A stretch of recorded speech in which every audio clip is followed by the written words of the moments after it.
আসসালামু আলাইকুম। ইন্দোনেশিয়ার সিমারাং শহরের এক রহস্যজনক হোটেলের তৃতীয় তলার এক ভয়ঙ্কর রুম, যে রুমে যেই যাক 3 দিনের দিন সে ঠিক রাত 12টার সময় খুব নৃশংসভাবে মারা যায়। শুধুমাত্র তাই নয়, মৃত্যুর আগের এই 3 দিন তাদের জন্য আরো বেশি অভিশপ্ত এবং ভয়ানক। যারা মারা যায় তাদের মতে ওই ঘরটিতে তারা সাদা চুলের এবং ধবধবে সাদা ত্বকের একজন মেয়ে আছে, যার চোখ পুরোপুরিভাবে রক্তের মতো লাল।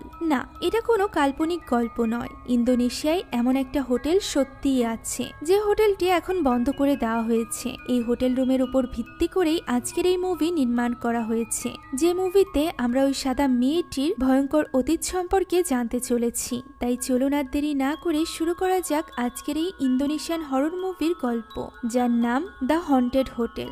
গল্পের শুরুতে আমরা ইন্দোনেশিয়ার সেমারাং শহরের একটি হোটেলের দৃশ্য দেখতে পাই, যে হোটেলের নাম ছিল অ্যাম্বার মানগুন হোটেল। 1981 সালের দিকে একজন নতুন কর্মচারী সেখানে যোগ দেয়, যার নাম ছিল নিগ্রুম। হোটেলের বৃদ্ধা মালিকিনী তাকে তার কাজ সব বুঝিয়ে দেয়, সেই সাথে পই পই করে মানা করে দেয় যে সে যেন এই হোটেলের 3য় ফ্লোরে না যায়। কারণ হিসাবে সে জানায় 3য় ফ্লোরে নাকি কনস্ট্রাকশনের কাজ চলছে, তাই সেখানে গেলে নিগ্রুম যে কোনো ধরনের দুর্ঘটনার শিকার হতে পারে। নিগ্রুমও ব্যাপারটা মেনে নেয়। তবে সে যখন 2য় তলায় কাজ করছিল, তখন হঠাৎই 3য় তলা থেকে কোনো এক মেয়ের চিৎকারের শব্দ সে শুনতে পায়, যে শব্দ শুনে সে ভীষণ কৌতূহলী হয়ে পড়ে। তাই তো একা একাই 3য় ফ্লোরের দিকে অগ্রসর হতে থাকে। তবে সেখানে দরজা বন্ধ ছিল। ভেতর থেকে তখনও ওই মেয়েটির কান্নার শব্দ ভেসে আসছিল। মেয়েটিকে সাহায্য করার জন্য নিগ্রুম তার চুলের ক্লিপ দিয়ে দরজার তালাটি খোলার চেষ্টা করে। তবে এই কাজে সে ব্যর্থ হয় এবং হতাশ হয়ে ফিরে আসতে থাকে।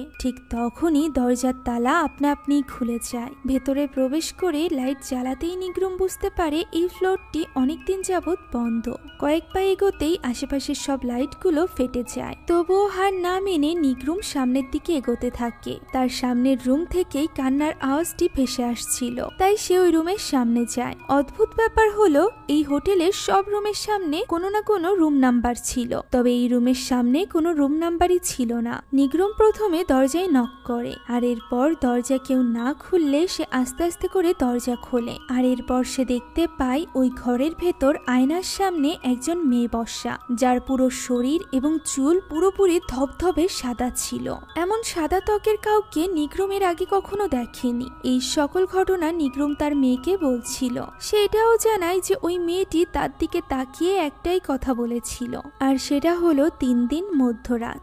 নিগ্রুম এখনো বুঝতে পারছিল না এর মানে কি। এই ঘটনা ঘটেছে অলরেডি 3 দিন হয়ে গিয়েছে। এই 3 দিনের মধ্যে নিগ্রুমের সাথে অনেক অদ্ভুত এবং ভয়ঙ্কর ঘটনা ঘটেছে, যে কারণে বর্তমানে নিগ্রুম ভীষণ ভয় পেয়ে আছে। তবে নিগ্রুমের মেয়ে তাকে সান্ত্বনা দেয় এবং তাকে মনে করিয়ে দেয় যে 12টা বাজতে যাচ্ছে। সে এখনো পর্যন্ত ঈশান নামাজ পড়েনি। একথা শুনে নিগ্রুম তখনই চলে যায় নামাজ আদায় করতে। নামাজ পড়াকালীনই আমরা তার পেছনে ওই সাদা মেয়েটিকে দেখতে পাই, যে কিনা খুব ভয়ানকভাবে আয়না থেকে বের হয়ে আসে। এই পুরো ব্যাপারটা নিগ্রুমও অনুভব করতে পারছিল। তবুও সে মহান আল্লাহ তাআলার উপর ভরসা রেখে নামাজ শেষ করে, আর এরপর ভয়ে ভয়ে পেছনে তাকায়। তখন পেছনে কেউই ছিল না। তবে নামাজের সব জিনিসপত্র রাখার সময় আমরা আলমারিতে কারোর একজনের ছায়া দেখতে পাই। এই জিনিসটা দেখে নিগ্রুম নিজেও ভীষণ ভয় পেয়ে যায়। তখন বাইরে ঝড় বৃষ্টি হচ্ছিল, এ কারণে অনেক বিদ্যুৎও চমকাচ্ছিল। নিগ্রুম ভয়ে ভয়ে দ্রুত গিয়ে শুয়ে পড়ে। হঠাৎই এক ভয়ানক কণ্ঠ বলে ওঠে, 3 দিন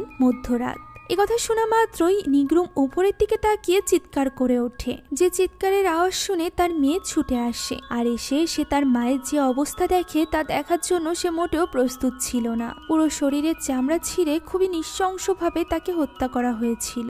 এখন এই ঘটনা 3 দিন পরের দৃশ্য আমরা দেখতে পাই, যেখানে 2 বোন গাড়িতে করে ওই আম্বার হোটেলের উদ্দেশ্যেই যাচ্ছিল। তাদের মধ্য থেকে বড় বোন রায়নার হঠাৎই ভয়ানক এক স্বপ্ন দেখে ঘুম ভেঙে যায়। ছোট বোন ফে জিজ্ঞাসা করে যে সে কি আবারও তাদের বাবাকে নিয়ে স্বপ্ন দেখেছে। রায়না হ্যাঁ বললে ফে বলে যে তাদের বাবা মারা গিয়েছে 2 মাস হয়ে গিয়েছে, এখন সে নিশ্চয়ই অনেক শান্তির জায়গাতে আছে। তাই রায়না যেন এই ব্যাপারে চিন্তা না করে। এভাবেই তারা পৌঁছে যায় আম্বার মাঙ্গুন হোটেলে। এখানে আসার পর আমরা জানতে পারি যে এই হোটেলের মালিক আসলে এই 2 বোনই। মূলত এই হোটেলটি তাদের দাদা দাদি 1950 সালে তৈরি করেছিল, তবে তখনই এটা চালু করা হয়নি। এটা কেন চালু করা হয়নি দেখিনি। এছাড়া এই হোটেল সম্পর্কে কোনো কিছুই তাদের বাবা কখনো তাদেরকে বলেনি। এখন এই হোটেলের দেখাশোনার দায়িত্বে রয়েছে রায়না এবং ফের নানা নানি। তারাই মূলত এই হোটেল চালাচ্ছে, আর রায়না এবং ফে এখন তাদের সাথেই থাকতে এসেছে। হোটেলের পেছনেই তাদের থাকার জন্য বাড়ি করা আছে, যেখান থেকে তারা হোটেলের উপর নজর রাখতে পারবে। এখানে তাদের কথাবার্তার মাধ্যমে আমরা জানতে পারি রায়নার বাবার ঘাড়ে অনেক লোন ছিল, যেগুলো সে মারা যাওয়ার আগে শোধ করতে পারেনি, আর এই কারণেই শহরের সব বাড়ি গাড়ি তাদের ওই লোনের জন্য ছেড়ে দিতে হয়েছে। এখন তাদের সম্পদ বলতে এই হোটেলটি রয়েছে। তাই রায়না ঠিক করে যে সে এখন থেকে এই হোটেলের সম্পূর্ণ দায়িত্ব নিজের হাতে নিয়ে নিবে, যাতে করে সে তার ছোট বোন ফেকে ডক্টরি পড়াতে পারে। এখানে একটা বক্সে করে তাদের বাবার কিছু জিনিসপত্র রাখা ছিল, যেগুলো তাদের নানি রেনার হাতে তুলে দেয়, আর এরপর তাদের দুজনকে ডেকে সেই কথা বলে যে কথা সে নিগ্রুমকে বলেছিল, অর্থাৎ এই হোটেলের 3য় তলায় তারা যেন কখনোই না যায়, সেখানে রেনোভেশনের কাজ চলছে। দুই বোন এই কথা মেনেও নেয়। এখন কিছুক্ষণ রেস্ট করে তারা বেরিয়ে যায় ফের নতুন স্কুলের উদ্দেশ্যে। ফেকে ভর্তি করার জন্য হেডমাস্টারের সাথে কথা বলার প্রয়োজন ছিল, তবে সে এখন একজন অতিথির সাথে কথা বলতে ব্যস্ত। তাই রায়না এবং ফেকে অপেক্ষা করতে বলা হয়। এখানে কিছু স্টাফদের কথার মাধ্যমে আমরা জানতে পারি এই স্কুলটি মূলত নিগ্রুমের মেয়ের স্কুল ছিল, আর নিগ্রুমের মৃত্যুর ইনভেস্টিগেশন করতেই মূলত একজন পুলিশ অফিসার এসেছিল হেডমাস্টারের সাথে কথা বলতে। জিজ্ঞাসাবাদ শেষ করে সে যখনই হেডমাস্টারের রুম থেকে বের হয়, তখনই তাকে দেখে রায়না কিছুটা ঘাবড়ে যায়। সে নিজের মুখ লুকাতে শুরু করে, তবুও ওই পুলিশ অফিসার তাকে দেখে ফেলে। এমনকি সে তো রায়নার কাজ শেষ না হওয়া পর্যন্ত স্কুলের বাইরেই তার জন্য অপেক্ষা করতে থাকে। রায়না স্কুল থেকে বের হতেই আর্দো তার সাথে কথা বলার জন্য এগিয়ে আসে। আর্দোকে রায়না আগে থেকেই চিনত, মূলত জাকার্তায় থাকাকালীন তাদের দুজনের মধ্যে সম্পর্ক ছিল। 6 মাস হয়ে গিয়েছে তাদের ব্রেকআপের, তবে আর্দো এখনো পর্যন্ত রায়নাকেই পছন্দ করে, তা তার চোখ মুখেই ফুটে উঠছিল। এমনকি রায়না এখানে থাকে জানতে পেরে আর্দো ভীষণ খুশি হয়ে যায়। সে রায়নার সাথে আবারও সম্পর্ক ঠিক করে নিতে চাইছিল, তবে রায়নার এই ব্যাপারে কোনো রকম আগ্রহ ছিল না। তখন আর্দো তাকে সাবধান করে বলে যে সে যেহেতু এখানে থাকতে শুরু করেছে, তাই তাকে সাবধানে থাকতে হবে। এখানকার এক হোটেলের কর্মচারীকে খুবই ভয়ানকভাবে হত্যা করা হয়েছে। হোটেলের নাম শোনা মাত্রই রায়না যেন চমকে যায়, এরা তো তারই হোটেল। তাই সে আর্দোকে নিয়ে ওই হোটেলে চলে যায়, কেননা আর্দো ওই হোটেলে যেতে চাইছিল ইনভেস্টিগেশনের জন্য। এখানে রায়নার নানা নানির সাথে আর্দো এবং রায়না কথা বলে। রায়না তো অনেক বেশি রেগেছিল যে তার নানা নানি তার কাছ থেকে এত বড় একটা ব্যাপার গোপন করেছে জেনে। এখানে আর্দো ঠিক করে যে সে এই হোটেলেরই একটা রুমে থেকে এই ব্যাপারে ইনভেস্টিগেশন চালাবে, যেটা শোনার পর রায়না অবভিয়াসলি বেশি একটা খুশি হয় না, কেননা সে তো আর্দোর থেকে দূরে থাকতে চাইছিল। আর এর কারণও আমরা ওই রাতেই জানতে পারি। ফে নামাজ আদায় করে রায়নাকে জিজ্ঞাসা করে যে সে কেন আর্দোকে সব সত্যিটা খুলে বলছে না। আর্দো তো তাকে বিয়ে করতে চাইছিল, সে যদি আর্দোকে নিজের সমস্যার কথা খুলে বলতো তাহলে হয়তো বা আর্দো তাকে একসেপ্ট করে নিত। তখন রায়না জানায় আর্দো ছোটবেলাতেই এতিম হয়ে গিয়েছিল, বড় হওয়ার পর তার বিয়ে হয় একজন মেয়ের সাথে, যার কিনা বিয়ের কিছুদিন পরে মৃত্যু ঘটে। এখন আর্দো একটা সুন্দর পরিবার চায়, যেখানে তার স্ত্রী থাকবে, তার সন্তানরা থাকবে। তাই আর্দো কখনোই মেনে নিতে পারবে না যে রায়না কোনোদিনও মা হতে পারবে না। এ কথা শুনে ফে চুপ হয়ে যায়, আর এরপর সে রায়নাকে বুঝিয়ে বলে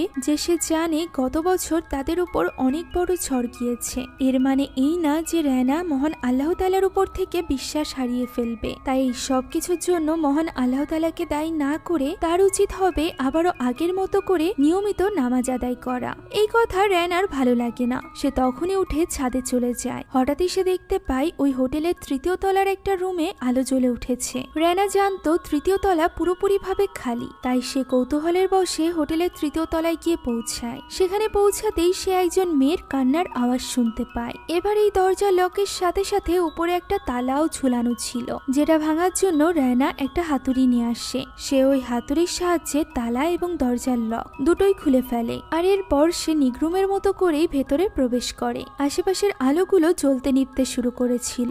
এরপরও রায়নার কোনো রকম ভয় লাগে না, সে বরং ওই ঘরে গিয়ে দরজা ওপেন করে। আর এরপর সে ঠিক ওই মেয়েটিকেই দেখতে পায় যে মেয়েটিকে নিগ্রুম দেখেছিল। আগের বারের মতো এবারও মেয়েটি ওই একই কথা বলে, 3 দিন মধ্যরাত। এটা যেহেতু ওইখানকার লোকাল ভাষা ছিল তাই রেনা কিছুই বুঝতে পারে না। সে ঘরের দরজা আটকে আবারও বাড়িতে ফিরে আসে। পুরো ঘটনাটিতে সে বেশ চিন্তিত ছিল। ওই রাতটি এভাবেই কেটে যায়। পরদিন সকালে রেনা ফেকে নিয়ে স্কুলে এগিয়ে দিতে যাচ্ছিল। গাড়িতে উঠতেই সে দেখতে পায় গাড়ির কাচের উপর রক্ত দিয়ে 1 লেখা। সে এটা দেখে বেশ ঘাবড়ে যায়। গাড়ির ভেতরে ফে ছিল না, তাই সে বাইরে বের হয়ে আবারও যখন গাড়ির ভেতরে তাকায় সে দেখতে পায় কাচের উপর কোনো কিছুই লেখা নেই। এটাকে নিজের মনের ভুল ভেবে রেনা চলে যায় হোটেলের কিচেনে, যেখানে তার নানি ছিল। সে মূলত ফের খোঁজ নিতে এখানে এসেছিল। ফে তখন খাবার খাচ্ছিল, তাই সে এখানে তার নানিকে গত রাতের সব ঘটনা খুলে বলে। হোটেলের 3য় তলার মেয়েটির কথা শুনে রেনার নানি ভীষণ ঘাবড়ে যায়। সে এতটাই ভয় পেয়ে গিয়েছিল যে সে রেনাকে কিছুই বলতে পারে না। এরই মধ্যে সেখানে ফে চলে আসে। রেনা ফের সাথে বেরিয়ে যায়। তখনই সেখানে তাদের নানা এসে তাদের নানিকে জানায় যে নিগ্রুমের মেয়ে ফাইনালি স্বীকারোক্তি দিয়েছে। তবে সে এই হোটেলের ওই রুমের ব্যাপারে কিছুই বলেনি। তবু এই ভুতুরে ঘটনার ব্যাপারে কানে কানে রটে গিয়েছে, যে কারণে এখন মানুষেরা ভয় পাচ্ছে এই হোটেলে আসতে। তবে রেনার নানির যেন এই সকল কথায় কোনো খেয়ালই ছিল না। যে জিনিস দেখে রেনার নানা তাকে জিজ্ঞাসা করে সে কি নিয়ে ভাবছে, তখন সে ওই ভয়ানক কথাটি জানায় যে রেনা ওই ঘরের দরজা খুলেছে। যা শোনা মাত্রই রেনার নানা ভীষণ ঘাবড়ে যায়। আমরা বুঝতে পারি তারা নিশ্চয়ই কোনো কিছু জানে, যে ব্যাপারটা রেনা বা ফে কেউই জানে না। ওই দিন ফেকে স্কুলে দিয়ে হোটেলে পৌঁছে রেনা দেখতে পাই হোটেল থেকে বেশিরভাগ মানুষই চেক আউট করে চলে যাচ্ছে, যা দেখে সে বেশ চিন্তিত হয়ে পড়ে। এই ব্যাপারে নানা নানির সাথে কথা বলতে গিয়ে সে দেখতে পাই তাদের তো আগে থেকেই পুলিশ জিজ্ঞাসাবাদ করছে। সবাই ওই সময় বেশ ব্যস্ত ছিল, তাই রিসেপশনে বাজতে থাকা একটা কল রেনা ধরে, যেখানে 13 নাম্বার রুম থেকে একটা তাওয়াল চাওয়া হচ্ছিল।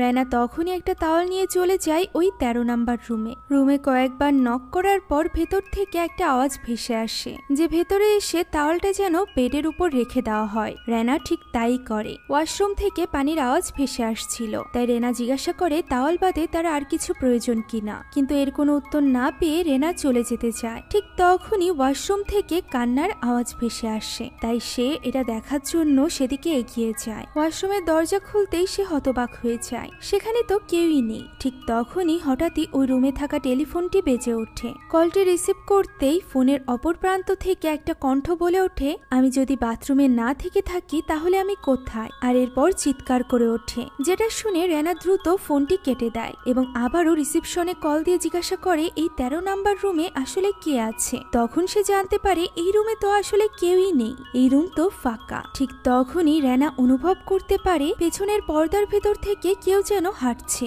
যে কিনা আস্তে আস্তে করে নিচের কার্পেটের মধ্যে ঢুকে গিয়েছে। আর এরপর সে হামাগুড়ি দিয়ে রেনার দিকে এগোতে থাকে। কার্পেট উঁচু করতেই রেনা দেখতে পায় লাল চোখওয়ালা সাদা ওই মেয়েটিকে, যা দেখে সে ঘাবড়ে দরজার কাছে চলে আসে। ঠিক তখনই খাটটি উল্টে তার দিকে এসে পড়ে। তবে তার আগে রেনা কোনো মতে রুম থেকে বের হয়ে যায়। ভেতর থেকে ওই ভয়ানক কণ্ঠ চিৎকার করে বলতে থাকে, মৃত্যুর আগ পর্যন্ত আমার এই কষ্ট অনুভব করো। রেনা এই সব কিছু দাঁড়িয়ে শুনছিল। ঠিক তখনই আর্দ্র চলে আসে। আর্দ্র কোনো মতে রেনাকে শান্ত করে, আর এরপর ওই ঘরটিও চেক করে। কিন্তু সবকিছুই তো স্বাভাবিক ছিল, যা দেখে রেনা কিছুই বুঝতে পারছিল না। এরপর আমাদেরকে দেখানো হয় যে শুধুমাত্র এখানে থাকতে আসা লোকেরাই নয়, বরং এখানকার পুরনো কর্মচারীরাও এই হোটেল ছেড়ে চলে যাচ্ছিল। জীবনের ঝুঁকি নিয়ে কেউ এখন আর এই হোটেলে কাজ করতে চাইছিল না, যে ব্যাপারটা নিয়ে রেনার নানা নানি বেশ চিন্তিত ছিল। এখানে আর্দ্র এসে জানায় নিগ্রুমের মেয়ে ফাইনালি এই হোটেল সম্পর্কে মুখ খুলেছে। সে এখানকার একজন মেয়ের কথা বলেছে।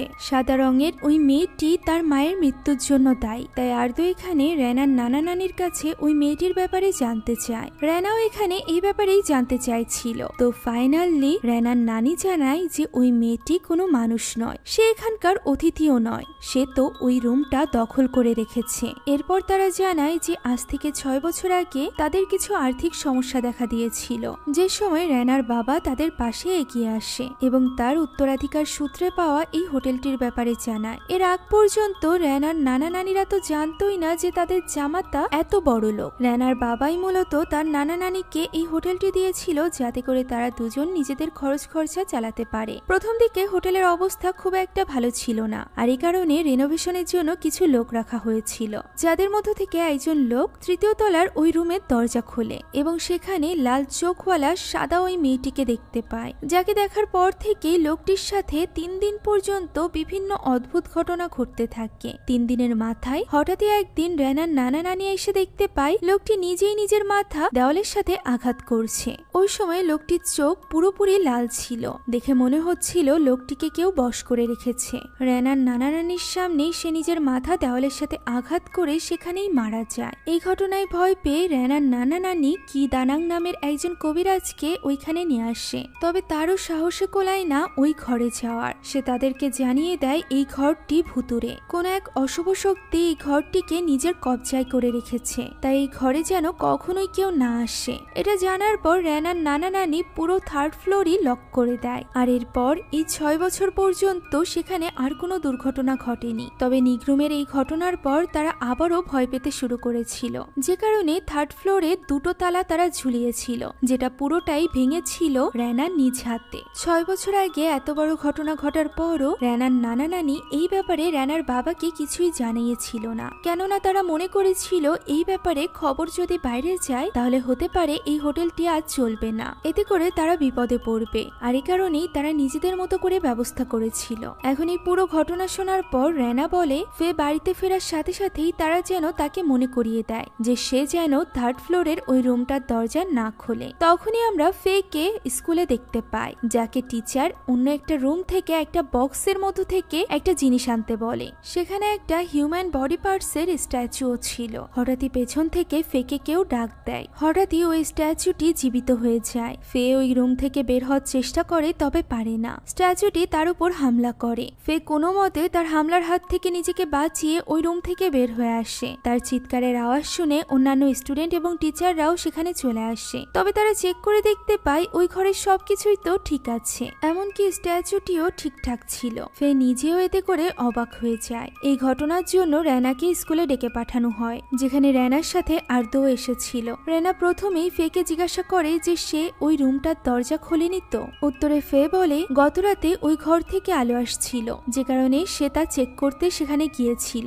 একথা শোনা মাত্রই রেনার মাথায় হাত পড়ে যায়। এতক্ষণ পর্যন্ত জানতো যে 3 দিন পর হয়তো বা সে নিজে মারা যাবে, কিন্তু এখন তার ছোট বোনও মারা যেতে চলেছে এটা জানতে পেরে রেনা একেবারেই ভেঙে পড়েছিল। তখন আর্দো বলে এই ব্যাপারে তারা ওই মানুষটার কাছে সাহায্য চাইতে যেতে পারে যার কাছে 6 বছর আগে রেনার নানা নানি সাহায্য চেয়েছিল, অর্থাৎ কিদানাং এর কাছে। তারা এখান থেকে সরাসরি চলে যায় কিদানাং এর বাড়িতে। সেখানে তারা কিদানাংকে সবকিছু খুলে বলে। সবটা শোনার পর কিদানাং বলে ওই অশুভ শক্তিকে হারানো প্রায় অসম্ভব, তবে তারা চেষ্টা করতে পারে। ওই অশুভ শক্তি এখনো পর্যন্ত কোনো এক কারণে এই পৃথিবীর সাথে সংযুক্ত আছে, আর ওই সংযুক্ত থাকার কারণটিকেই তাদেরকে খুঁজে বের করতে হবে। যদি তারা সেটা না পারে তাহলে ওই অশুভ শক্তিকে আটকানোর জন্য ওই অশুভ শক্তির নাম অবশ্যই খুঁজে বের করতে হবে। তাহলেই একমাত্র কবিরাজ কিদানাং তাদেরকে সাহায্য করতে পারবে। আর এর জন্য রেনার হাতে 3 দিন সময় আছে। 3 দিনের মাঝরাত অর্থাৎ ঠিক 12টার সময় রেনা মারা যাবে। তার আগে ওই শক্তি তাকে যতই ভয় দেখাক না কেন তাকে প্রাণে মারবে না। এখন ওই রাতে বাড়িতে ফিরে রেনারা সবাই মিলে আলোচনায় বসে যে এরপর তাদের কি করা উচিত। রেনার মনে হচ্ছিল তার বাবা হয়তো বা এই ব্যাপারে কোনো কিছু জানতো, তা না হলে সে কেন এতদিন পর্যন্ত এই হোটেলটিকে তাদের থেকে লুকিয়ে রাখবে। এছাড়া 6 বছর আগে রেনার নানা নানিকে এই হোটেলের দায়িত্ব দিলেও সে কখনোই নিজের স্ত্রী সন্তানদেরকে এখানে আনেনি। তারা এই ব্যাপারে কথা বলছিল, এমন সময় একটা কল আসে, যেখানে রেনার বাবার উকিল জানায় এই হোটেলটি মূলত বাস্কারার নামে, আর এই বাস্কারা আর কেউ নয় বরং রেনারই বাবা।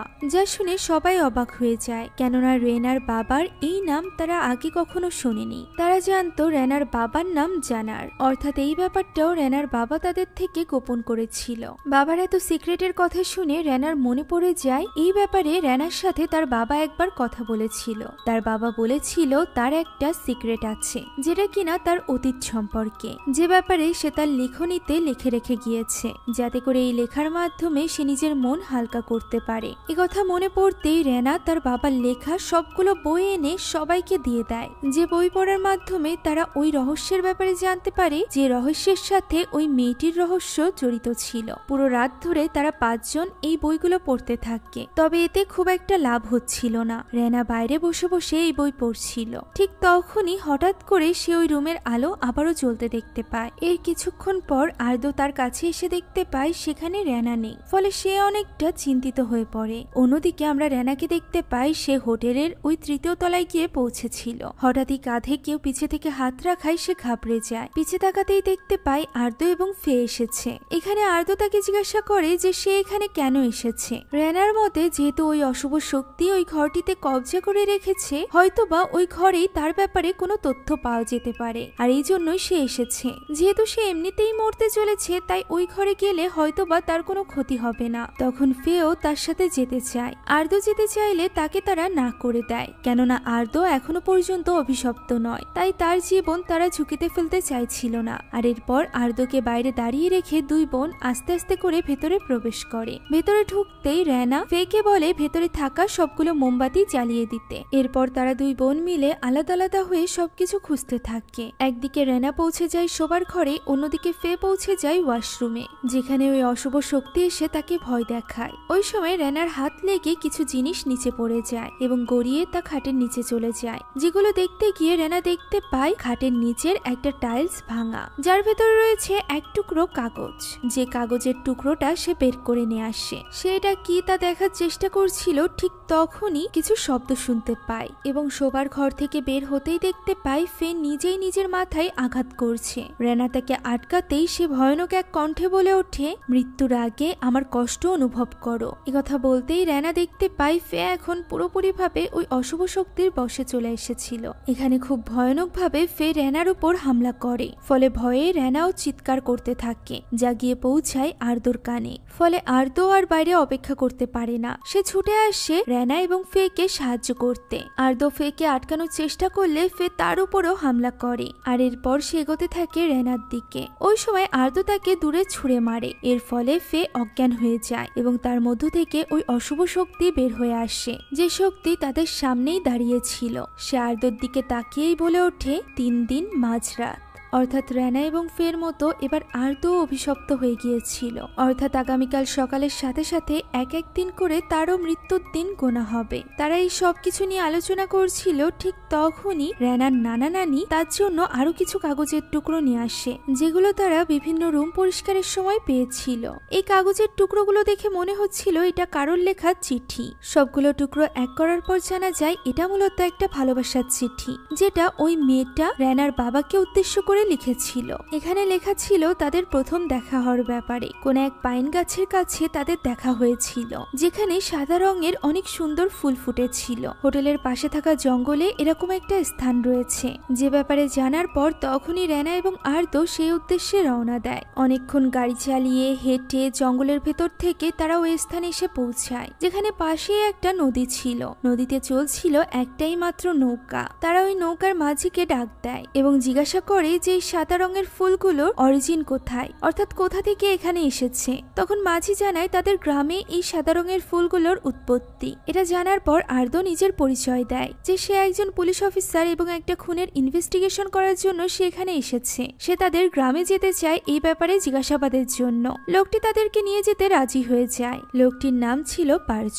সে রেনাদের নিয়ে ওই গ্রামের প্রধানের বাড়িতে যায়। গ্রামের প্রধান শুধুমাত্র ওই গ্রাম্য ভাষাতেই কথা বলতে পারত, তাই পার্জ এখানে তাকে সেই সকল প্রশ্ন লোকাল ল্যাঙ্গুয়েজে জিজ্ঞাসা করে যেগুলো রেনারা জিজ্ঞাসা করছিল, আর এরপর তার উত্তর আবারও রেনাদের ভাষায় তাদেরকে জানাচ্ছিল। আর্দ্র এখানে ওই সাদা মেয়েটির ব্যাপারে সব ডিটেলসে বলে এবং জিজ্ঞাসা করে এরকম কোনো মেয়ে এই গ্রামে থাকতো কিনা। গ্রাম প্রধান এখানে পুরোপুরিভাবে অস্বীকার করে সেখান থেকে উঠে চলে যায়। আমরা বুঝতে পারি এই প্রশ্ন শুনে গ্রাম প্রধান খুব একটা খুশি হয়নি, এমনকি পার্জ এখানে চুপ হয়ে গিয়েছিল। সেই সাথে প্রধানের যে স্ত্রী, সেও লুকিয়ে লুকিয়ে কিছু একটা ভাবছিল। আমরা বুঝতে পারি ওই মেয়েটির সম্পর্কে তারা তিনজনই কিছু না কিছু জানে। তবে যেহেতু তাদের কাছ থেকে কোনো রকম সাহায্য পায়নি, তাই রেনা এবং আর্দ্র তখনই ফিরে যেতে চায়। তবে পার্জ বলে বাইরে অনেক বৃষ্টি হচ্ছে, এই মুহূর্তে নদী পার হওয়া সম্ভব নয়, তাই ওই রাতটা সে তার বাসাতেই কাটাতে বলে। রেনা এবং আর্দ্র একথায় রাজি হয়ে যায়। পার্জর বাড়িতে এসে রেনা খুবই আফসোস করছিল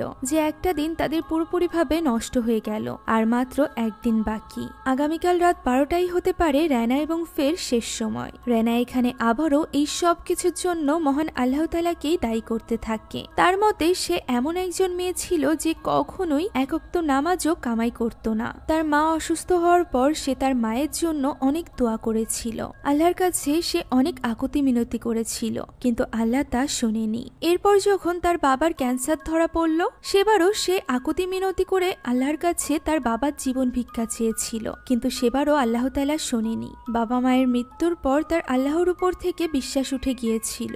এখন যখন সে নতুন করে নিজের জীবনটাকে আবারও শুরু করতে চাইছে, তখন হঠাৎই আল্লাহ তাকে এমন একটা বিপদের সম্মুখীন করলো যেখানে সে এবং তার ছোট বোন দুজনই 3 দিনের মাথায় মারা যেতে চলেছে। এখানে আর্দ্র তাকে বোঝায় মহান আল্লাহ তাআলা হয়তোবা বিপদ দিয়ে তাকে একজন ভালো মানুষে পরিণত করতে চাইছে। আর্দ্রর স্ত্রী মারা গেলেও আর্দ্র এইভাবেই ভেঙে পড়েছিল। সে মহান আল্লাহ তাআলাকে দায়ী করলেও কখনোই তার উপর থেকে বিশ্বাস ওঠেনি, যে কারণেই হয়তোবা আর্দ্র আজ রেনার মতো এত ভালো একজন সাথী পেয়েছে। তারা এই ব্যাপারে কথা বলছিল, এমন সময় হঠাৎই বাইরে চিৎকারের আওয়াজ শুনতে পায়। আর্দ্র বাইরে চেক করতেই দেখতে পায় গ্রাম প্রধান তার স্ত্রীর উপর চিৎকার চেঁচামেচি করছে এবং তাকে হুমকি দিয়ে বলছে সে যেন সত্যটা বাইরে না নিয়ে আসে। একথা বলেই সে চলে যায় সেখান থেকে। তার স্ত্রীও তার পিছন পেছন চলে যায়। এই সুযোগে আর্দ্র এবং রেনা যায় গ্রাম প্রধানের বাড়ির তল্লাশি নিতে, কারণ তারা বুঝতে পারছিল গ্রাম প্রধানরা হয়তোবা কিছু জানে। এইভাবেই বিভিন্ন ঘর খুঁজতে খুঁজতে রেনা পৌঁছে যায়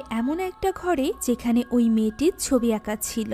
এটা দেখে তারা দুজনই অবাক হয়ে যায়। তখনই গ্রাম প্রধানের স্ত্রী সেখানে চলে আসে এবং তাদেরকে জানায় এই ঘরটি তাদের মেয়ের ঘর। তারা কি তার মেয়ের সম্পর্কে সবকিছু জানতে চায়। এখন যেহেতু গ্রাম প্রধান বাড়িতে ছিল না, তাই এই সুযোগে গ্রাম প্রধানের স্ত্রী এবং পারজু মিলে মেনরের ব্যাপারে রেনা এবং আর্দ্রকে সবকিছু খুলে বলে। হ্যাঁ, ওই মেয়েটির নাম ছিল মেনর। তারা মূলত ওই সাদা ফুলগুলোর নামেই তার নাম রেখেছিল, কেননা জন্ম থেকে সে নিজেও ওই ফুলের মতোই ধবধবে সাদা ছিল। তার চুলও ছিল পুরোপুরি সাদা, সেই সাথে চোখ ছিল একদম রক্তের মতো লাল। তার এই ভয়ঙ্কর রূপের জন্য গ্রাম প্রধান কখনোই তাকে নিজের মেয়ে হিসাবে গ্রহণ করতে পারেনি। সেই সাথে গ্রামের ছোট বাচ্চা কাচ্চা বড়রা সবাই তাকে বেশ বুলি করত।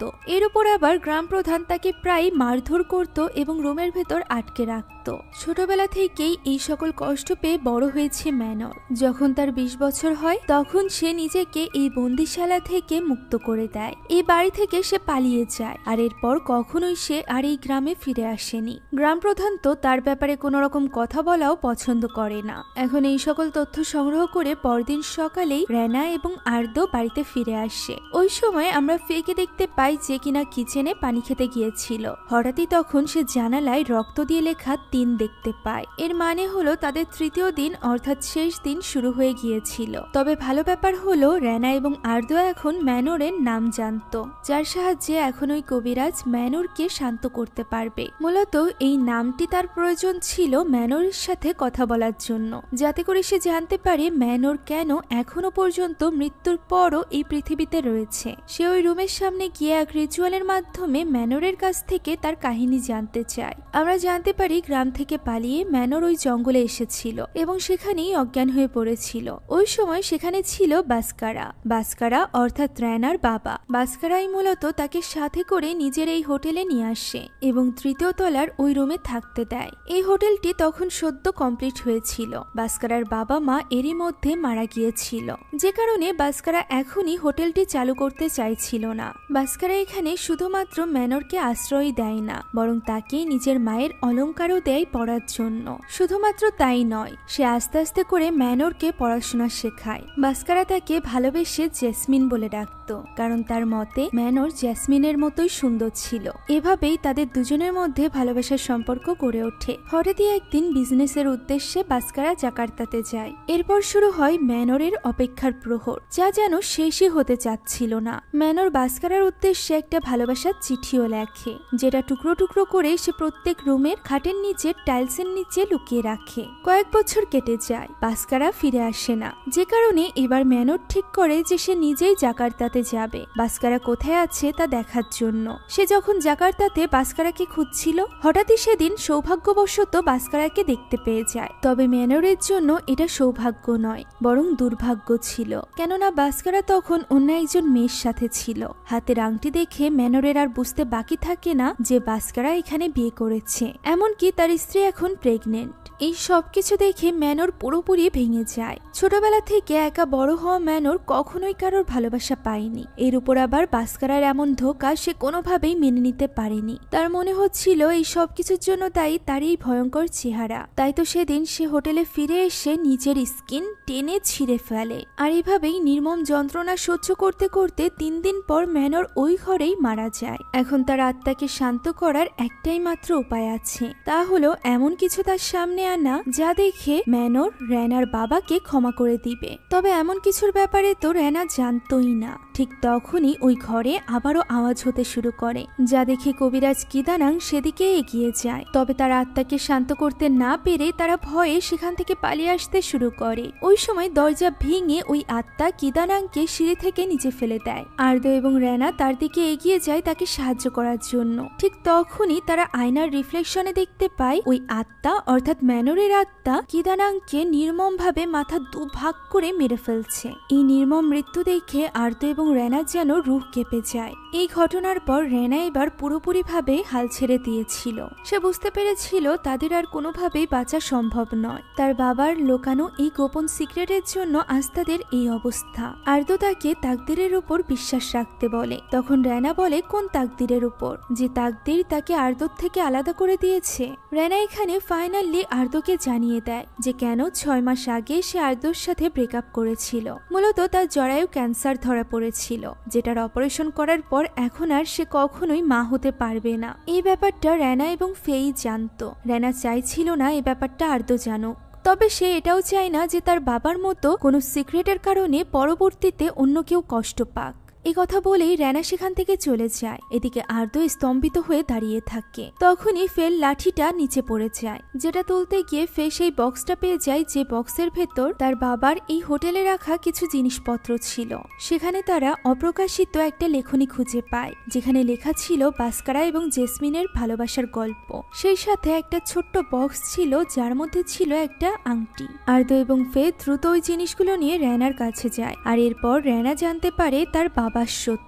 মূলত তার বাবা যখন জাকার্তাতে গিয়েছিল তখন সে কোনো বিজনেসের জন্য যায়নি। ওই দিন সে মূলত ম্যানরের জন্য গিফট কিনতে গিয়েছিল। সে একটা আংটি কিনে ম্যানরকে বিয়ের জন্য প্রপোজ করতে চেয়েছিল, তবে ম্যানর তা জানতো না। জাকার্তাতে ওই আংটি কিনে ফিরে আসার সময় হঠাৎই তার অ্যাক্সিডেন্ট হয়। হসপিটালে নিয়ে যাওয়ার পর তার যখন জ্ঞান ফেরে তখন বাস্কারা তার পুরনো জীবনের সম্পর্কে সবকিছু ভুলে গিয়েছিল। এমনকি তার তো নিজের নাম পর্যন্ত মনে ছিল না। এই অ্যাক্সিডেন্টে যে দম্পতি তাকে বাঁচিয়েছিল তারাই মূলত বাস্কারার নতুন নাম দিয়েছিল জানার, কেননা তাদের মারা যাওয়া সন্তানের নামও ছিল জানার। এভাবেই বাস্কারা জাকার্তাতে জানার পরিচয়ে দিন কাটাতে থাকে। ওই দম্পতি তাকে নিজের সন্তানের মতোই দেখত, আর এই কারণেই তারা নিজ দায়িত্বে রেনার মায়ের সাথে তাকে বিয়েও দেয়। আর এরপর রেনার জন্মের পর একদিন হঠাৎই বাস্কারা অজ্ঞান হয়ে যায়। ওই দিন তার সবকিছু মনে পড়ে যায়। পুরনো স্মৃতি তার জীবনে আবারও ফিরে আসে, সেই সাথে ফিরে আসে ম্যানরও। তাই আর কোনো মতে দেরি না করে ওই দিনই সে ফিরে আসে হোটেলে ম্যানরের খোঁজে। তবে সে ওই ঘরে এসে ম্যানরের শুধুমাত্র কঙ্কালি পড়ে থাকতে দেখতে পায়, যার উপর থেকে পোকা বেয়ে বেড়াচ্ছিল। এই সবকিছুর জন্য দায়ী ছিল বাস্কারার স্মৃতি চলে যাওয়া। তাই সে নিজেকেই দায়ী করতে থাকে। এখন আর কোনো উপায়ও ছিল না, ম্যানর তার অতীত ছিল। এখন সে চাইলেও ম্যানরকে নিজের জীবনে ফিরিয়ে আনতে পারবে না। এ কারণেই ম্যানরের শেষ স্মৃতি অর্থাৎ ম্যানরের ওই লাশ সে ওই হোটেলের নিচেই দাফন করে দেয়, যেখানে সে ওই ফুলের একটা ছবি এঁকে রেখেছে। আর এরপর অতীতের এই সিক্রেট, সেই সাথে ম্যানরকে বাঁচাতে না পারার আফসোস নিজের বুকে চেপে এভাবেই দিন কাটাতে থাকে বাস্কারা নিজের নতুন পরিচয়ের সাথে, যে পরিচয় ছিল রেনার বাবা জানার। অর্থাৎ এই পুরো ঘটনায় আসলে কেউ দায়ী ছিল না, সবাই নিজ নিজ জায়গাতে অসহায় ছিল, নিজের ভাগ্যের কাছে অসহায় ছিল। এখন তারা সবাই ম্যানরের ব্যাপারে সম্পূর্ণ ঘটনা জেনে গিয়েছিল। সেই সাথে তাদের কাছে ওই জিনিসটাও ছিল যেটা দ্বারা তারা ম্যানরের আত্মাকে বাস্কারার ভালোবাসার কথা মনে করিয়ে দিতে পারবে, সেই সাথে প্রমাণ করতে পারবে যে বাস্কারা তাকে ধোঁকা দেয়নি। এর জন্য শুধুমাত্র তাদেরকে ওই আংটিটিকে ম্যানরের লাশের হাতে পরিয়ে দিতে হবে। হোটেলের পাশে একটা টানেল ছিল যেখানে ছিল ম্যানরের লাশ। এখন যেহেতু রাত হয়ে গিয়েছিল তাই তারা আর দেরি না করে রেনা এবং আর্দো তখনই রওনা হয় ওই টানেলের উদ্দেশ্যে। রেনার নানা তাদেরকে ওই টানেলের রাস্তা দেখিয়ে দেয়, আর এরপর তারা দুজন ওই টানেলের ভেতর প্রবেশ করে। ভেতরে পৌঁছে তারা দুজন আলাদা আলাদা হয়ে ওই দেওয়ালটি খুঁজতে থাকে যে দেওয়ালের উপর ওই ফুল আঁকা ছিল, অর্থাৎ যেখানে ম্যানরের লাশ পোতা ছিল। এখানে আর্দোর পেছনে আমরা ম্যানরের আত্মা দেখতে পাই। হঠাৎই আর্দো ডাক দেয় রেনাকে। রেনা ছুটে গিয়ে দেখতে পায় আর্দো ওই জায়গাটি খুঁজে পেয়েছে যেখানে ম্যানরের লাশ ছিল। একদিকে তারা ওই স্থানে গর্ত খুঁড়তে শুরু করে, অন্যদিকে বাড়িতে থাকা ফে এবং নানা নানি আল্লাহর স্মরণে গিয়ে আল্লাহর কাছে দোয়া চাচ্ছিল যাতে করে তিনি এই বিপদ থেকে তাদেরকে রক্ষা করে। 12টা বাজতে আর মাত্র 45 মিনিট বাকি ছিল। এদিকে রেনা এবং আর্দো অনেকখানি খোঁড়ার পরও সেখানে কোনো কিছুই খুঁজে পাচ্ছিল না। রেনার এতে করে সন্দেহ হতে শুরু করে, তাই সে ব্যাগ থেকে ওই আংটিটি বের করে এবং দেখতে পায় এখানকার দেওয়ালে যে ফুলটা আঁকা আছে সেটা আসলে ওই আংটির ওই ফুলটা ছিল না, অর্থাৎ তারা ভুল স্থানে খুঁড়ছিল। এটা বলতেই আর্দোর যেন কিছু একটা হয়ে যায়। সে ভয়ঙ্কর কণ্ঠে কথা বলতে থাকে। আমরা বুঝতে পারি এই ফুলটা মূলত আর্দোই আঁকিয়েছিল। মূলত আর্দোকে এতক্ষণ যাবৎ ম্যানরের আত্মাই বশ করে রেখেছিল, যে কিনা এবার রেনার উপর হামলা করে। রেনা কোনো মতে নিজেকে ছাড়িয়ে দৌড়ে এক স্থানে এসে লুকিয়ে পড়ে। প্রথমে তো মনে হয় আর্দো তাকে দেখতে পায়নি, কিন্তু পর মুহূর্তেই আর্দো এসে তার উপর হামলা করে। তখন রেনা দৌড়ে গিয়ে ওই গর্তের মধ্যে গিয়ে লুকিয়ে পড়ে। সুযোগ বুঝে সে আর্দোকে আঘাত করে ওই গর্তে ফেলে এবং তার মাথায় আঘাত করে তাকে অজ্ঞান করে ফেলে। এরপর সে ব্যাগ নিয়ে সেই স্থানটি খুঁজতে থাকে যে স্থানে ম্যানরের লাশ ছিল। তবে অনেক খোঁজার পরও সে ওই দেওয়ালটা খুঁজে পাচ্ছিল না, যে কারণে সে রাগের মাথায় নিজের ব্যাগ ছুঁড়ে ফেলে। তখনই ব্যাগের ভেতর থেকে বেরিয়ে আসে এক টুকরো কাগজ, যেটাতে তার নানা নানি তার উদ্দেশ্যে ছোট্ট একটা বার্তা লিখেছিল। তারা সেখানে লিখেছিল যে রেনা, এটাই শেষ সময়, হতে পারে এটাই তোমার শেষ নামাজ। এই বিপদের সময় তুমি আর কার কাছেই বা সাহায্য চাইবে? একমাত্র মহান আল্লাহ তাআলাই তোমাকে সাহায্য করতে পারবে। এই চিরকুটটি পড়ে রেনার মনে যেন আল্লাহর প্রতি বিশ্বাস আবারও জেগে ওঠে। তাই সে তার নিজের জীবনে শেষ নামাজ আদায় করে। সে তায়াম্মুম পদ্ধতিতে ওযু করে। এরপর নানা নানির ব্যাগে রেখে দেওয়া যায় নামাজ এবং খিমারের সাহায্যে সে সেখানেই বসে ঈশার নামাজ আদায় করে, আল্লাহর কাছে সাহায্য চায়। এরই মধ্যে আর্দো জেগে ওঠে। এদিকে নামাজ আদায় করে রেনা আবারও ওই স্থানটি খুঁজছিল। শেষমেশ সে ওই স্থানটি খুঁজেও পেয়ে যায়। এরপর সেখানে সে মাটি খুঁড়তে শুরু করে। আর মাত্র 10 মিনিট বাকি ছিল। 12টা বাজতে যখন 3 মিনিট বাকি, তখন সে ওই লাশটি খুঁজে পেয়ে যায়। সে ওই লাশের আঙুলে ওই আংটিটা পরাতে যাবে, ঠিক তখনই আর্দো পিছ থেকে এসে তার উপর আঘাত করে, যার ফলে সে অনেকটা আহত হয়ে যায়। আর্দো তাকে একেবারে মেরে ফেলার চেষ্টা করছিল। তখন রেনা কোনো মতে ওই আংটিটি লাশের হাতে পরিয়ে দিতে সক্ষম হয়, আর এটা পরানোর সাথে সাথেই আর্দো অজ্ঞান হয়ে যায়। কঙ্কালটিও কাঁপতে আরম্ভ করে। আর্দোর জ্ঞান ফিরলে তারা দুজনই ওই কবর থেকে উপরে উঠে আসে। কঙ্কালের মধ্য থেকে বেরিয়ে আসা সাদা ধোঁয়া পরিণত হয় ম্যানরে, আর এরপর সে হাওয়ায় মিলিয়ে যায়, যেন তার অতৃপ্ত আত্মা এতদিন পর মুক্তি পেল।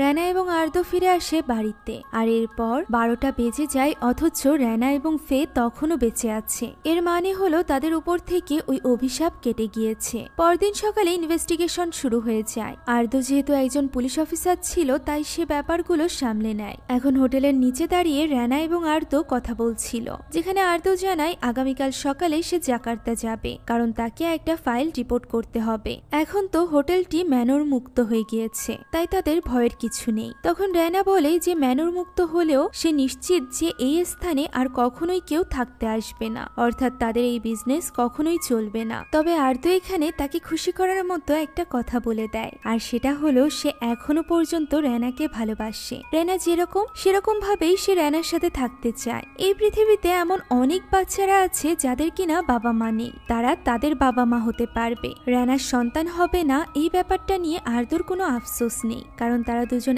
এক হলেই একটা পরিবার গঠন করতে পারবে। তারা দুজনই এক পরিবার। একথা শুনে রেনার চোখে পানি চলে আসে। সেও আর্দোকে বিয়ের জন্য হ্যাঁ বলে দেয়। আর এই সুন্দর মনোমুগ্ধকর দৃশ্য দেখে কি মনে হচ্ছে গল্প এখানেই শেষ? না, আজকের গল্পের সমাপ্তি এতটাও সুন্দর নয়। কেননা ওই রাতে আর্দো যখন ওই হোটেলেরই একটি রুমে ছিল, তখন হঠাৎ হঠাৎই আমরা কিছু অস্বাভাবিক গতিবিধি উপলব্ধি করতে পারি, যে ব্যাপারটা আর্দো লক্ষ্য করে না। ওই সময় টেলিফোন বেজে ওঠে। আর্দো কল রিসিভ করতেই রেনা জানায় আগামীকাল সকালে জাকার্তায় যাওয়ার আগে আর্দো এবং রেনা মিলে তাদের নানা নানি এবং ফেকে তাদের বিয়ে করার পরিকল্পনার ব্যাপারে জানিয়ে দিবে। আর্দো ব্যাপারটা নিয়ে বেশ খুশি ছিল। এরই মধ্যে আবারও টেলিফোন বেজে ওঠে, তবে এবার আর অপর পাশ থেকে কোনো কথা শোনা যায় না। হঠাৎই রুমের লাইট বন্ধ হয়ে যায়। আর্দো রিসিপশনে কল করার চেষ্টা করে, তবে কল যাচ্ছিল না। যা দেখে সে রুম থেকে বের হওয়ার চেষ্টা করে, তবে দরজাও খোলা যাচ্ছিল না। ঠিক তখনই দেওয়ালে থাকা ঘড়িতে ঘন্টা বেজে ওঠে। 12টা বেজে গিয়েছিল। এক অদৃশ্য কণ্ঠে শোনা যায় 3 দিন মধ্যরাত। সাথে সাথে পাশে থাকা আয়নাটি পরিবর্তন হয়ে যায় এবং সেখান থেকে খুবই ভয়ানকভাবে বেরিয়ে আসে ম্যানর। সে এগিয়ে যায় আর্দোর দিকে এবং আর্দোর এক আর্তনাদ ভরা চিৎকারের সাথে শেষ হয়ে যায় আজকের রাত। পরদিন সকালে ব্রেকফাস্টে দেরি হয়ে যাওয়ায় রেনা বেশ খুশি খুশি আর্দোকে ডাকতে আসে। অনেক ডাকাডাকির পরও যখন আর্দো দরজা খোলে না, তখন সে ভেতরে প্রবেশ করে। আর এরপর সে যা দেখে তা সহ্য করার মতো ছিল না। নিচে পড়েছিল চামড়াবিহীন আর্দোর লাশ, যা দেখে রেনা একেবারেই ভেঙে পড়ে। পুলিশ এসে আর্দোর লাশ নিয়ে যায়। এরপর রেনা এবং ফে ছাদে দাঁড়িয়ে কথা বলছিল। রেনা বুঝতে পারছিল না যে তারা তো বেঁচে গিয়েছে, তাহলে আর্দো কেন মারা গেল? আর্দোর উপর থেকে অভিশাপ কেন কাটেনি? উত্তরে ফে জানায় রেনা এবং ফে হলো বাস্কারার মেয়ে, তাই বাস্কারা ম্যানরকে সত্যিই ভালোবাসত এবং তাকে কখনো ধোকা দেয়নি। এই ব্যাপারটা জানার পর ম্যানর তাদের 2 বোনকে ছেড়ে দিয়েছে। সে তাদের কখনো কোনো ক্ষতি করবে না। মূলত ম্যানরের মৃত্যু হয়েছিল নিজেকে নিজে শেষ করে দেওয়ার মাধ্যমে, যে অপরাধের বা মহাপাপের কোনো ক্ষমা আল্লাহর দৃষ্টিতে নেই। আর এই কারণেই তার আত্মা পরকালে যেতে পারছে না। তাই পৃথিবীতে যতদিন পর্যন্ত ওই গ্রামের মানুষেরা বেঁচে থাকবে, যারা কিনা ম্যানরকে কখনো না কখনো জ্বালাতন করেছিল, ততদিন পর্যন্ত ম্যানরের এই অভিশাপ চলতে থাকবে। একমাত্র ফে এবং রেনাই যদি ওই ঘরে যায়, তাহলেই তারা বেঁচে ফিরবে। এবাদে যেই ওই ঘরে যাবে, তার উপরই এই অভিশাপ লেগে যাবে। এইসব কথা শুনে রেনা অবাক হয়ে ফেকে জিজ্ঞাসা করে যে সে এই সব কথা কোথা থেকে জানলো। ঠিক তখনই ফে তার দিকে ঘুরে তাকায় এবং আমরা জানতে পারি ফেকে তখন বশ করে রেখেছিল ম্যানরের আত্মা, যা দেখে রেনা ঘাবড়ে গেলে ফে তাকে বলে সে যেন চিন্তা না করে, সে কখনোই তাদের 2 বোনের কোনো ক্ষতি করবে না। একথা বলেই ফে স্বাভাবিক হয়ে যায়। ফলে রেনা এবার ঠিক করে যে সে এই হোটেলটি আজ চালাবে না, বরং এটি বিক্রি করে দিবে। তাই বিক্রির জন্য সাইনবোর্ড ঝুলিয়ে তারা সেখান থেকে চলে যায়। এর কিছুদিন পর কয়েকজন পুলিশ অফিসার আসে হোটেলটিতে ইনভেস্টিগেশন করতে। যেহেতু আর্দো এই ব্যাপারে রিপোর্ট করে গিয়েছিল, তাই তারা নিশ্চিত হতে এসেছিল যে এরকম কিছু এই হোটেলে সত্যিই আছে কিনা। তারাও কান্নার আওয়াজ শুনতে পায় এবং চলে যায় ওই 3য় তলার সেই রুমের দরজা খুলতেই ম্যানরের আত্মা তাদের দিকে ঘুরে তাকায় এবং বলে 3 দিন মধ্যরাত। আর এই দৃশ্যের মধ্য দিয়ে আজকের এই গল্পটি এখানেই শেষ হয়ে যায়। আশা করছি সদ্য মুক্তি পাওয়া এই ইন্দোনেশিয়ান হরর গল্পটি আপনাদের কাছে ভালো লেগেছে। যদি ভালো লেগে থাকে তাহলে একটা লাইক এবং একটি কমেন্ট করতে ভুলবেন না। সেই সাথে আমাদের চ্যানেলে নতুন হয়ে থাকলে please subscribe to our channel. Thank you so much for watching this video. আল্লাহ হাফেজ।